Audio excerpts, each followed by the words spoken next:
xibaar yu wér te wóor ca tàng-tàng ba abonnez-vous pour ngeen di mën di jot suñuy vidéo. jërë ngeen jëf ci ànd ak ñun ci chaîne bi di Buzz 221 HD dañ koy dooree ci mbirum Wally Ballago Seck ma nga xam ni ñu ngi koy tudd ci mbirum 200 millions ci ab oto ci loolu yi ki nga xam ni moo di Maxu Mandela moom mi daan na ci indi ay leeral waaye laataa loolu daan nañu teg loxo ki nga xam ni moo di Ibrahima Ba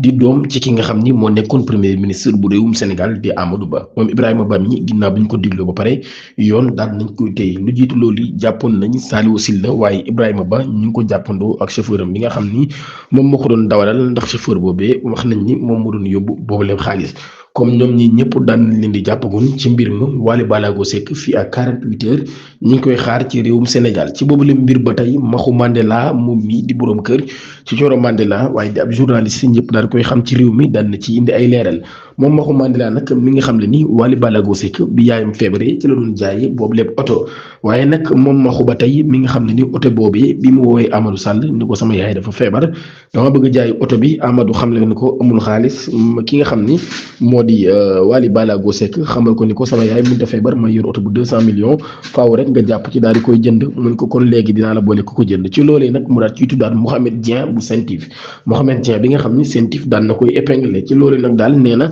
Amadou Sall ci la ko booleeg Mouhamed Dieng ma nga xam ni ma nga woon ca Dubaay jooye lay jamono Mouhamed Dieng daal koy xam ne ni bëgg naa jënd oto bi waaye nag nu muy def bañ indil ko Dubaay ci loolee ci la nekkoon Amadou Sall kon ci la ko Mouhamed Dieng daal di boole Wally Seck nag ni ko fayal ma kon ndax Dubaay yónni fi xaalis yombul ci loolu yi Mouhamed Dieng Amadou Sall daal koy fayal xaalis bi kon lu toll ci 205 millions ci ab chèque ba nga ko bindal Wally Seck daal toppatoo oto ba kon ba ki nga xam ni moo di Mouhamed Dieng daal di jot ci ab otom loolu yi di ay révélation yoo xam ni Maxu Mandela moom moo ko daal di def di xam ne nag daal kon mbir mi Amadou Sall moom gisul oto bi benn yoon ginnaaw bi nga xamee ni Wally Ballago Seck mi ngi ko doon jaay Mouhamed Dieng mi la ko jaay te Amadou Sall moom moo ko boole ak moom mu nekk kon mu yees loo xam ni daal nañ koy dégg ci mbirum oto boobee nga xam ni ñu ngi ciy tudd ki nga xam ni moo di Amadou Sall ak ki nga xam ni moo di Wally Ballago Seck ginnaaw bi nga xamee ni ab rapport mu daal di épinglé Wally Ballago Seck ñenn ñi wax na nag rapport boobee mi ngi jugee ci ab oto boo xam ne daan na koy jaay Amadou Sall wala moom woykat bi sax moom moo génn def leeral yu ni mel.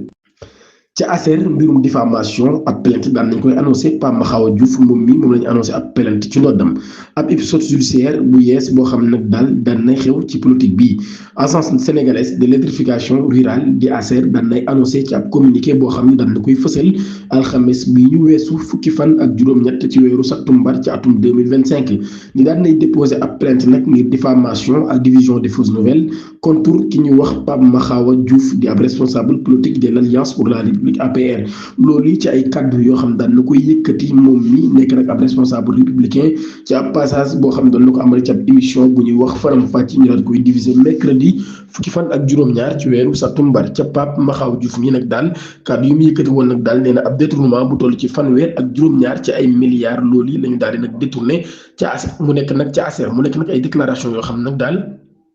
dañoo jàpp ne yu garaaw la lool waaye amul benn tegu loolu kon moo tax nag daal accusation yooyu moom mu jàpp ne dafay yàq image li nga xam ne moo di ASER waaye tamit dafay indi confusion ci li nga xam ne moo di opinion publique bi ci la ASER nag daal di jëlee dogalub kon dem ci yoon daal di leen di saisir ngir nag daal di xam leen ni kon mbir moomee Pape Mahawa Diouf di wax dara du ci dëgg waaye kon daal nañ ko yóbbu ci yoon nag génn nag daal Pape Mahawa Diouf daal di leeral li mu wax ana fan la ko teg ak lan moo tax mu wax lu ni mel. Farba Ngom nekk ki nga xam ni moo di maire bu Agnam moom mi daan nañ koy évacuer en urgence ca pavillon spécial daal ko fay jëlee yóbbu ko ci fi nga xam ni kon moo di hôpital principal de Dakar ci guddik mercredi jàpp jeudi ci ginnaaw bi nga xamee nag daan nay amal am malaise foofee information bi nag ñi ko confirmé de l'observateur jaarale ko ci avocat maître Boubacar Cissé ci source ba tey nag muy fàttali nag daal ab alerte médicale bu yees di yokku ci mbirum situation bu Farba Ngom ñu jàpp nag daal lu doy waar la lool ay expertise yu bare yoo xam nag daal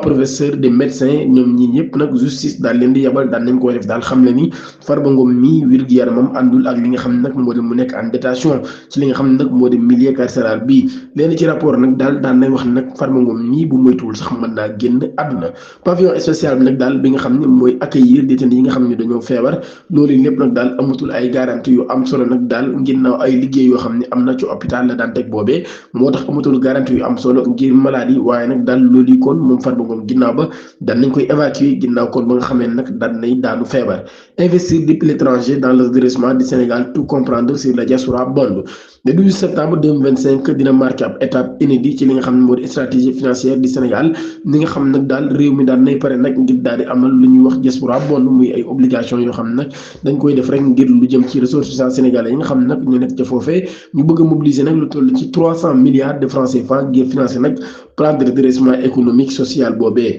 diaspora bond bi nag daal sénégalais yi fa nekk ku ci nekk di nga daal mën a génnee nag sa xaalis daal di mën a lebal li nga xam ne moo di réewum Sénégal ci loolu kon dina tax Sénégal daal ci mën a financer bu baax a baax li nga xam ne moo di yooyu lay activités bu ko defee ñoom ñi tamit dinañ ci am li nga xam ni moo di ay dinañ ci am li nga xam ne moo di ay intérêt yu ci topp ginnaaw boo xamee ni Sénégal war a leen a fay mbirum Abdou Nguer avocat mi nag daal daan nañu saisir procureur bi avocat yu Abdou Nguer daan nañu saisir le procureur de la République ngir nag lu jëm ci fixation de l'audience de leurs clients ngir ñu jàpp koon audience seen boobu les clients conseil yooyu nag daal ñu ngi dénoncé bu baax a baax ab retard ci boobu leen mbir boo xam ne amul benn justification ci mbirum nag dossier Abdou Nguer ni muy doxee ñuy wax nag daal monsieur le procureur de la République près le tribunal de grande instance hors classe de Dakar objet demande d'enrôlement